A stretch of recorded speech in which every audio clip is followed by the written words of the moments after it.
Bonjour James, Bonjour Nicolas. merci d'être venu pour cette rubrique La rencontre du sexo où je rencontre régulièrement différents acteurs ou actrices du bien-être.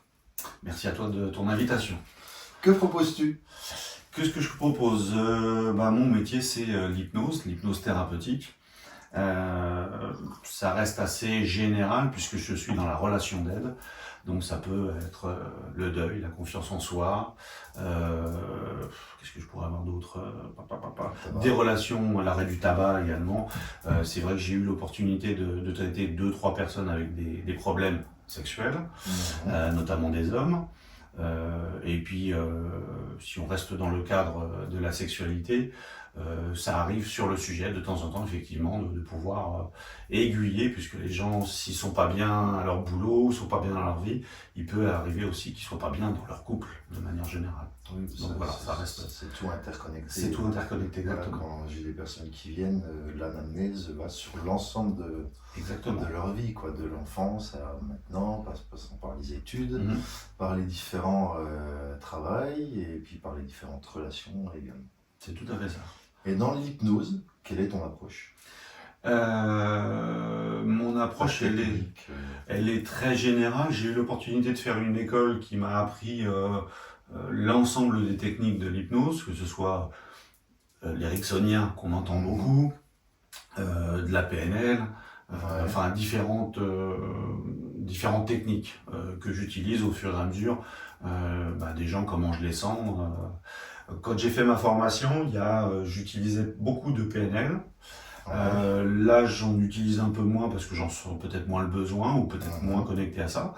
Le conversationnel également, je trouve que c'est très important avant de faire une séance d'hypnose de pouvoir débriefer sur ce qui est passé un peu. Et puis, en tant qu'ancien commercial, arriver à faire changer d'avis la personne par le discours. Et ensuite, on attaque la séance d'hypnose où, quelque part, je ne fais que appuyer de manière subconsciente ce qu'on a dit de manière consciente. Et en fonction de l'avancement de certaines personnes, il y a des fois ça va très vite, et il y a même des fois où elles m'ont devancé sur leurs problématiques et sur comment je voyais les choses. C'est chouette ça. Ça c'est très très bien, c'est assez surprenant même d'ailleurs, donc je dis c'est cool. Et puis il y a des fois, il y a des gens majoritairement qui suivent un petit peu le train de ce que je leur dis de faire, ce que je leur propose de faire, pas ce que je leur dis de faire, pardon. Et effectivement, le fait d'avoir ce conversationnel avant et de leur montrer un peu le chemin, et voilà, est-ce que ça vous convient? Bon, j'ai généralement quand même l'aval de leur part, et puis après, on appuie de manière subconsciente, inconsciente, sur le point qu'on a soulevé de manière consciente. Ok. Et donc au niveau sexualité, tu m'as dit que tu as aidé 2-3 hommes. C'était sur quoi? Effectivement. Sur des troubles érectiles? Alors c'était sur des troubles érectiles, effectivement. Ouais. Alors mon tout premier, c'était un monsieur qui faisait beaucoup de sport et puis qui croyait peut-être un peu plus pas aux médicaments, mais aux compléments alimentaires, des choses comme ça. Sa problématique était simple.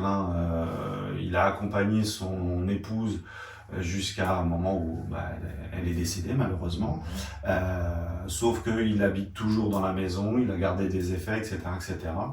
Et très actif de manière générale, mais au moment de passer à l'acte, il y avait des choses qui restaient bloquées. Donc moi j'étais parti pour faire suivre mon protocole, une première séance déjà d'appréhension de ce que c'est que l'hypnose avec la confiance et l'estime de soi, ce qui est, on va dire, une base de toute problématique, et puis refaire une autre séance après, je sais pas comment je l'aurais travaillé, sauf que il m'a contacté en me disant non, je vais essayer les compléments, machin, etc. Il croyait pas trop à l'hypnose.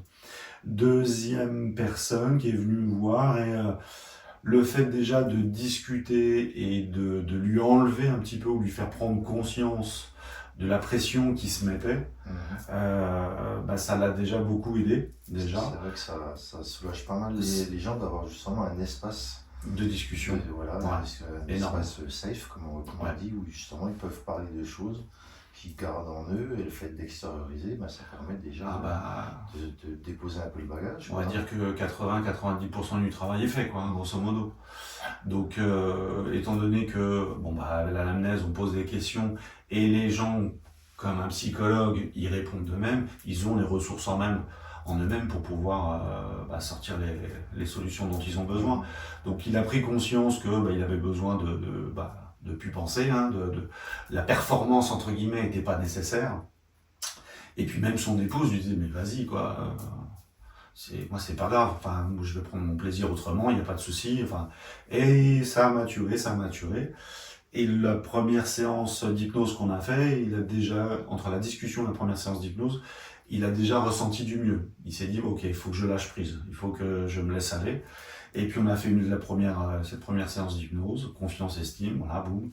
Puis après, il m'a rappelé en me disant, bon, bah non, en fait, finalement, voilà, j'ai bien calculé le truc, il n'y a pas de souci, ça se passe super bien. Ça se passait très bien avec sa femme, quoi. C'est lui qui se mettait sa pression tout seul comme avant. Après, c'est vrai que les dysfonctionnements, les troubles, au début, ça va arriver occasionnellement, et puis après, tu vas être trop dans la tête et ça va arriver en permanence. C'est que ça. Après, pour que ça revienne, eh ben, on va voir des petits progrès. Et peut-être là, une fois où on va revenir au. Un peu mieux. Mais voilà, c'est ce que j'appelle un peu effet tourbillon. Mais voilà, on accueille toujours ça avec bienveillance, et puis la fois suivante, du moment qu'on a réussi à redescendre dans le corps, puis être moins dans le mental, les choses vont s'améliorer. Entièrement d'accord. Puis comme tu dis, en enlevant cette pression de performance, en enlevant cette norme de sexualité pénétrative. Oui, tout à fait. Où il faut pénétration pour une sexualité, alors que pas forcément. Le corps est suffisamment large pour faire autre chose que de la pénétration, donc effectivement, oui. Donc voilà, grosso modo, je suis en train de chercher. Non, en fait, j'en ai que 2. Peut-être que ça me reviendra plus tard, mais là, je demande, effectivement, c'est les 2 qui me sont revenus. Et tu m'as parlé, je crois, de couple aussi. Non, de problème alors, de couple. je n'ai pas eu l'opportunité de faire des séances de couple, mais c'est vrai que quand je décèle une non-discussion dans le couple, je force un peu les gens à extérioriser avec le conjoint. Et je leur dis, voilà, vous allez exprimer vis-à-vis de votre compagnon ou votre mari ce que vous ressentez au jeu, naturellement. Il doit vous écouter, rien dire. Et puis quand vous avez fini d'expliquer ce que vous ressentez, surtout c'est ça le plus important, à ce moment-là, lui il va s'exprimer, toujours au jeu, avec ses sentiments, avec ses émotions à lui. Et puis on se rend compte que on n'a pas la même compréhension entre un homme et une femme déjà, au niveau de l'âge, etc. etc. Il y a des choses où on se met des pressions, où on s'en met pas, enfin voilà, on voit les choses de manière différente. Et c'est vrai que le fait d'exprimer, que ce soit dans la sexualité ou dans tous les autres problèmes que j'ai pu rencontrer, le fait d'exprimer son ressenti, son émotion, déjà on reste dans le positif, donc il n'y a pas la confrontation avec la personne en face, et puis ça permet, on revient à ce que je disais tout à l'heure, la discussion, puis de pouvoir lâcher des choses qu'on n'a pas l'habitude de dire, ou qu'on dit, oui mais il le sait. Non mais, est-ce que vous lui avez dit? Non mais, est-ce que vous lui avez dit? Non. Bon donc il le sait peut-être pas, forcément. Hein. De toute façon, les fameuses pensées parasites. C'est ça. De toute façon, les 4 accords Toltec, en général, c'est des livres que je préconise à tous les clients qui passent au cabinet. Ça permet justement, quand tu vas lire ça, tu vas revenir sur du vécu et te dire, ah oui, effectivement, à ce moment-là, si j'aurais réagi comme ça, j'aurais mieux vécu. Et ce qui en est ressorti de moi de cette lecture du livre, c'est qu'en fait, on ne peut pas agir sur l'extérieur. Non. Mais on peut agir sur ce qui se passe à l'intérieur. Est-ce que notre agissement personnel, notre attitude personnelle irradie sur le reste? Si on est négatif, automatiquement, on va avoir que du négatif. C'est comme si, pareil, si on dit que la vie c'est de la merde, il n'y a que de la merde qui va nous arriver. Exactement. Si on trouve que la vie est belle, on va pouvoir s'émerveiller de petites choses que si on aurait eu le comportement inverse, serait passé complètement inaperçu, quoi. J'ai un ami très proche qui est, je ne vais pas dire qu'il est négatif au possible, mais il a toujours le oui mais t'avances pas avec les oui mais, tu fais rien quoi. Donc de temps en temps, je le bouscule un peu et je l'engueule en lui disant écoute, oui, mais si tu continues, tu vas te prendre une tarte, ça va être le plus simple. Mais et puis les gens qui viennent me voir en cabinet, pendant l'anamnèse, parce que ça rebondit un peu sur ce que j'étais en train de dire là, ouais, mais peut-être, j'espère. Ok, aujourd'hui, on discute, on se laisse les peut-être, les j'espère. Après, c'est ma façon de faire. Mais la prochaine fois qu'on se voit en hypnose, il n'y a pas de oui, mais il n'y a pas de j'essaie, il n'y a pas de peut-être. On fait. Ah, bah, les mots ont leur importance. Exactement. Hein. On C'est- fait ou on fait pas. Si vous ne Voilà. faites pas, vous allez rester comme ça. Si on fait, moi je vous accompagne. Puis on va y aller. Et puis on va réussir. Puis également, ce qui me revient, que j'aurais dû également parler dans la précédente interview, c'est se remercier. Justement, des avancées qu'on fait, Ouais. même minimes, et pas se les remercier, comme on disait tout à l'heure, de savoir ce que l'autre pensait ou pas, mais parce que pas se remercier dans la tête, mais d'extérioriser. Soit les écrire sur un bout de papier, ou C'est pas idiot. de se le dire à haute voix, et encore mieux devant un miroir. C'est pas idiot. Donc c'est vrai que comme ça m'arrive au fur et à mesure, j'ai pas forcément de technique bien précise, mais c'est surtout comme ça me vient. Et il y a certaines, alors j'ai beaucoup plus de femmes que d'hommes qui viennent me voir, quoique la tendance est en train de se mettre à moitié-moitié. Mais c'est vrai que pas mal de fois, effectivement, je dis aux personnes, je dis, mais regardez-vous dans la glace. Vous pouvez être fiers de ce que vous avez fait, de ce que vous avez accompli, et dites-le vous, quoi. Ça regarde en profondeur. Et ça dépend effectivement de la personne qu'on a en face de soi, mais ça m'est déjà arrivé de dire aux gens, regardez-vous dans la glace. Au tout début, vous voyez quoi? Oh, machin. Et puis au fur et à mesure, bon, alors comment vous vous sentez maintenant? Quand même, il y a un peu du mieux. Hein, vous êtes venu me voir au tout début entre une note de 0 à 10, 0 ma vie c'est de la merde, 10 je suis au top du top. Vous étiez à 2, on est presque en fin de thérapie, vous êtes à 6, 7. Ah ouais, quand même, hein. Ah ouais, donc vous pouvez être fier de ce que vous avez fait, accompli, quoi. C'est vrai que les baromètres, c'est un bon indicateur. C'est un bon indicateur. Après, moi, je crois jamais au 10 sur 10. Non. Hein. Ça me fait penser également au début de mon activité, quand je parlais de mon activité au couple, je disais, nous ça va, on n'a pas besoin de sexothérapeute. Donc de là, j'ai créé un test, un petit jeu que je leur propose, où chacun, de leur côté, va noter de 0 à 10 leur qualité de vie relationnelle, affective, sexuelle. Parce que dans le couple, on n'a pas la même vision. On est deux personnes différentes, donc on n'a pas les mêmes ressentis. Donc il peut y avoir des petites disparités. Alors quand il y a des écarts importants, effectivement, voilà. Et des fois, j'ai des couples quand même qui mettaient 10 sur 10, mais voilà, je m'en fous qu'ils soient pas honnêtes avec moi, mais c'est surtout envers eux-mêmes. Et puis sur ces petites disparités d'une ou deux notes, je regarde la personne qui a les notes un peu les plus élevées, je dis maintenant, est-ce que vous voulez pas faire en sorte que votre partenaire vous rejoigne dans vos notes, voire vous élevez mutuellement. Puis je dis, après, des fois en sexothérapie, quand on attend que ça n'aille pas, il est peut-être déjà trop tard. C'est sûr. Donc d'y aller quand ça va, ça permet d'avoir d'autres pistes de pouvoir comment communiquer, comment réagir intérieurement, d'autres voies d'exploration, d'avoir une personne qui va amener des sujets sur des choses que dans le couple, on ne va pas forcément parler parce qu'on a peur de blesser l'autre, etc., sur des fantasmes, sur des envies qu'on aimerait, donc, et compagnie. Après, c'est sûr que quand on va on a mal aux dents, on va plus facilement au dentiste que quand on a une problématique dans sa vie. Je pense que le fait d'aller voir un thérapeute, maintenant que ça fait 3 ans que je fais de l'hypnose, je pense que ça commence à rentrer dans les mœurs des gens qui ont besoin d'aller voir un thérapeute. Que ce soit dans le mieux-être ou dans la partie sexo.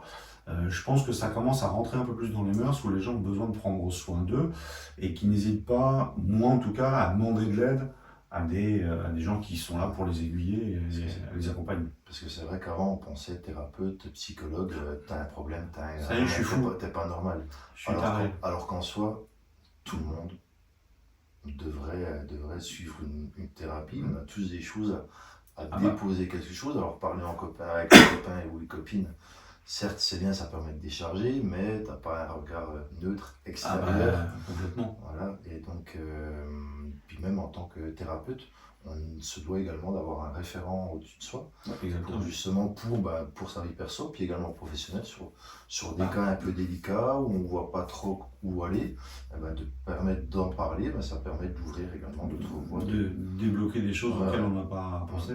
Je repense toujours à ça, à mon ancien métier de dessinateur industriel, où on est tellement focalisé sur le travail qu'on a réalisé qu'on ne voit pas les à côté. Et le fait d'avoir un œil extérieur qui dit, tiens, t'as pensé à ça? Ça débloque tout de suite d'autres choses. Donc aussi bien pour les clients qui viennent nous voir, ou même nous en tant que thérapeute, où on est tellement focalisé sur ce qu'on fait que le fait d'avoir un référent, ou de pouvoir en discuter avec d'autres thérapeutes, ça permet de se dire, ah bah oui, putain, j'avais peut-être pas pensé à ça. Et puis de se remettre en question surtout. Ok. Et ce basculement entre dessinateur industriel et hypnotiseur thérapeute. Alors il y a eu plusieurs étapes. J'ai commencé ma vie professionnelle en tant que tourneur-fraiseur, issu de mécanique. Voilà. Je n'étais pas une tête à l'école, donc il fallait bien que je fasse quelque chose. Et comme j'avais fait des études dans la partie dessin industriel, de tourneur-fraiseur, je suis allé dans le métier du dessin parce que ça me plaisait effectivement, techniquement, trouver des solutions. J'ai fait plusieurs sociétés, comme n'importe qui, on commence, on débute. Puis j'ai fait une bonne quinzaine d'années dans le dessin industriel. Et puis, à un moment, j'en ai eu, non seulement j'en ai eu marre, mais la société pour laquelle je travaillais s'est fait liquider, merci au revoir, 400 personnes foutues à la lourde. Et puis, issu de parents commerçants, j'ai toujours eu un peu une facilité à parler, à prendre la parole, l'approche avec les gens. Donc je me suis versé dans la partie commerciale. Donc j'ai fait 15 ans de commerce, aussi bien auprès du particulier que dans le parti industriel. Donc j'ai pu toucher à différents types de commercial. Et entre-temps, il y a un moment où j'ai fait un burn-out. Donc je me suis relevé timidement, j'ai repris une activité de commercial solo, mais j'étais pas à 100% de mes capacités. Donc au bout de 3 ans, j'ai dit c'était pas mon employeur parce que j'étais indépendant, mais c'était un ami d'enfance en plus. Donc je lui ai dit honnêtement, chouchou, là je suis plus, donc c'est plus la peine. Donc une remise en question encore de qu'est-ce que je vais faire, pourquoi, comment, etc. Et puis entre-temps, j'avais vu moi une hypno pour maigrir. Donc j'avais déjà approché un petit peu ce métier de l'hypnose. Et puis une ancienne secrétaire m'a dit, mais pourquoi tu ne fais pas ce métier-là? Je suis quand même, il faut des choses. Puis j'ai fait un petit bilan de compétences. J'étais pas forcément au top. Donc j'ai été voir des psys pour me réaligner. Alors j'étais pas en dessous de tout, heureusement, mais elles ont permis. Alors j'ai été voir 2 psys différentes avec 2 techniques différentes. C'était mon choix. Il y en a une des 2 qui m'a dit si tu vois déjà quelqu'un, ça sert à rien qu'on fasse le travail en doublon. Je suis non, c'est mon choix. On va voir comment vous arrivez et si vous arrivez au même point. Effectivement, 2 séances chez l'une, 2 séances chez l'autre. Et voilà, c'était raccord, il n'y a pas de souci, j'ai ok, très bien. Donc j'ai fait un bilan de compétences qui m'a permis de voir que ce métier d'hypnothérapeute faisait partie des choses qui me correspondaient le plus. Ce qui m'a plus frappé, c'est que dans le résultat de ce bilan de compétences, j'en connaissais plus sur la vie perso de mes clients que de vraiment les produits à vendre. Donc au bout d'un moment, si tu en connais plus sur la vie perso, tu te dis non, voilà. Puis c'est quoi les chiffres de telle société, qu'est-ce qu'ils ont besoin de ça, etc. Et puis quand tu as le responsable commercial France qui te pose la question, puis que tu n'es pas capable de lui répondre, tu dis faut faire autre chose, quoi, c'est pas possible. Donc j'ai vu avec le patron de l'antenne locale, je lui ai dit voilà, je peux plus, c'est plus la peine, pas bien. Donc on a trouvé un accord et puis j'ai suivi une formation d'1 an en hypnose. Tous les 3 mois, on se voyait le week-end, un groupe de 15, à tester les protocoles chacun. Ce que vous avez pris pendant ces 3 mois, c'est ça. Théorie. Donc on a fait pendant une année complète. Le matin, une partie de la matinée, on expliquait les différents niveaux, les différents textes, à quoi ça correspondait. Et puis après, le reste de la journée, par petits groupes de 3-4, on se testait sur les uns les autres. Donc il y en a chez qui ça partait bien, d'autres moins bien. Enfin bon, des affinités aussi, puisque notamment en hypnose, c'est vrai que la voix est importante. Parce qu'on a un petit peu quand même.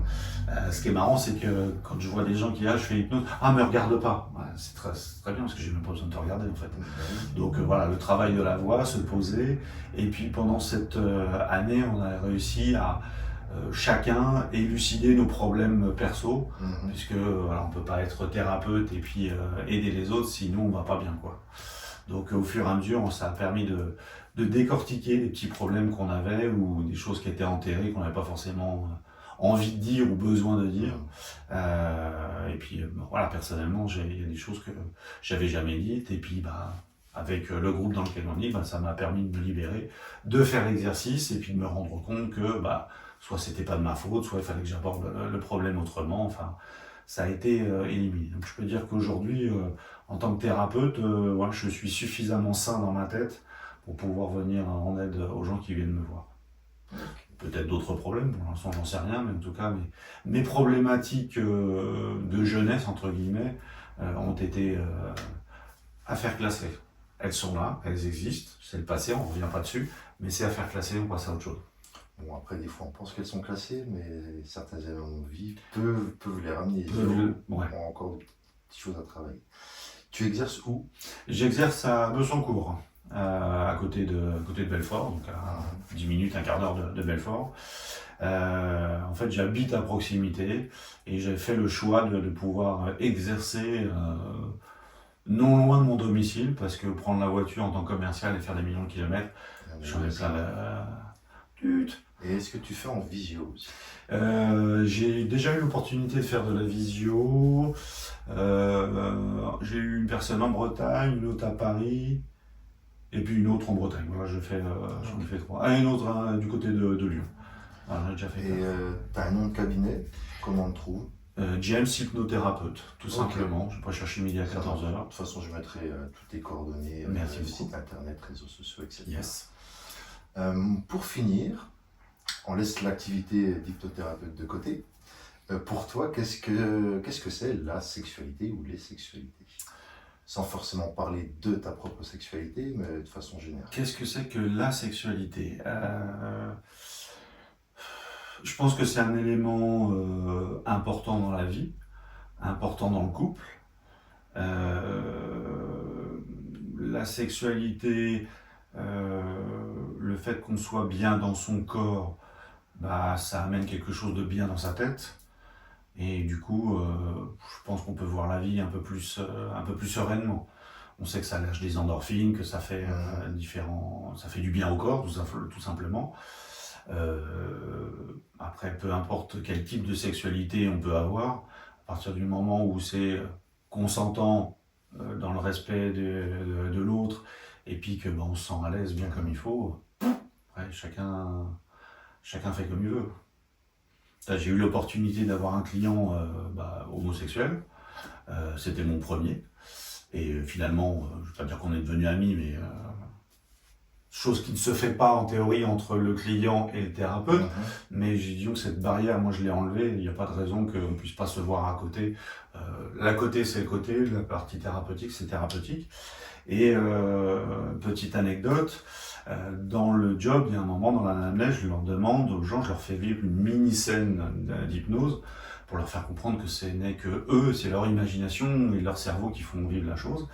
Et je leur dis, voilà, imaginez-vous dans une scène qui vous apporte du bien-être, de la détente. Où est-ce que vous êtes? Qu'est-ce que vous ressentez? Qu'est-ce que vous voyez? Etc. etc.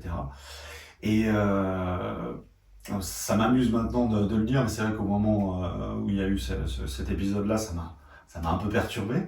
Il a attendu 2 minutes. Après ça, tu le couperas ou pas, c'est toi qui vois. Il a attendu 2 minutes pour me dire effectivement la scène qui lui apporte de la détente. Et c'est long, 2 minutes de silence. C'est très très long.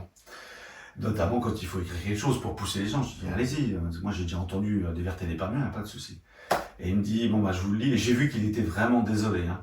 Et il me dit mais voilà, là l'image qui me vient c'est à genoux entre vos cuisses pour vous sucer. J'ai été un peu perturbé. Il y a de quoi, effectivement. Mais bon, j'ai pris ça avec du recul en me disant c'est flatteur, parce que finalement, Je plais encore, à 50 et quelques années. Je dis ça n'arrivera pas. Mais en attendant, cet ancrage, entre guillemets, qu'il a eu envers moi, lui a permis d'avancer dans la thérapie et d'aller mieux. Et il me l'a dit après coup, le fait qu'il se soit libéré de cette parole-là, bah, ça lui a permis de se libérer dans sa vie personnelle et à assumer d'autres choses. Donc voilà, en termes de sexualité, chacun fait comme il veut, du moment que c'est consentant et que ça apporte du plaisir, bah, tant mieux, en avant marche. Ok. Et pour revenir sur ce que tu avais parlé au tout début, Ouais. de justement sexualité, c'est que ça fait partie de nous, une chose importante, et qui nous permet d'être bien dans notre corps et dans notre tête. Et c'est vraiment les messages que j'essaye de véhiculer par rapport aux différentes interventions que je fais. Normalement, bon, ça peut être les soirées apéro-sexo, pas plus fun, et ça peut être également au milieu, toute structure qui accueille du public. Donc ça peut être milieu professionnel, médico-sociaux. Donc dans le travail, on me dit souvent, mais, quel est l'intérêt? Est-ce qu'il faut, déjà, en tant que gérant d'entreprise, on sait maintenant qu'un salarié, bien dans son corps et dans sa tête, va être plus productif. Tout à fait. Donc la sexualité, ça passe par là. Dans le travail, il y a également le relationnel. Dans la sexualité, en fait, il y a 3 composantes. La sexualité proprement dit, l'affectif, le relationnel avec les autres et envers soi-même. Donc déjà, il y a toute cette partie relationnelle qu'on peut travailler au niveau du travail. C'est-à-dire le consentement, c'est-à-dire en tant que salarié, quand on va t'emmener à un projet et puis qu'au final, tu n'as pas envie de le faire, ça, tu peux dire non.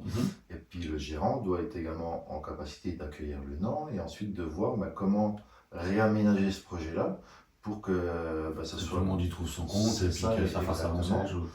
Ensuite, il faut savoir qu'il y a une étude qui a été faite il n'y a pas longtemps, mais qui, à mon sens, minimisée, c'est que dans un couple sur 4, l'un des deux n'est pas satisfait de sa vie sexuelle. Donc à partir de là, l'employé sera moins performant. Forcément. Et que l'autre, du coup, indirectement, n'est pas satisfait de sa vie relationnelle et affective. Parce qu'il y a toujours cette composante, c'est-à-dire, tu vas avoir une catégorie de personnes qui a besoin d'être bien relationnellement, affectivement, pour pouvoir avoir la sexualité, et d'autres catégories où ça va être, j'ai besoin de sexualité pour être bien affectif relationnellement. Puis dernier chiffre, 84% des adultères commencent au lieu de travail. Donc la sexualité est quand même grandement présente dans les entreprises. Tout à fait, tout à fait. Bon, dans mon cabinet, je suis tout seul, donc je risque pas grand-chose, ça va.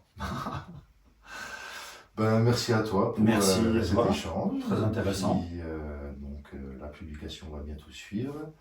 Toutes les informations te concernant seront dedans pour pouvoir te trouver facilement. Merci beaucoup de ton invitation, de cette interview, de cet échange.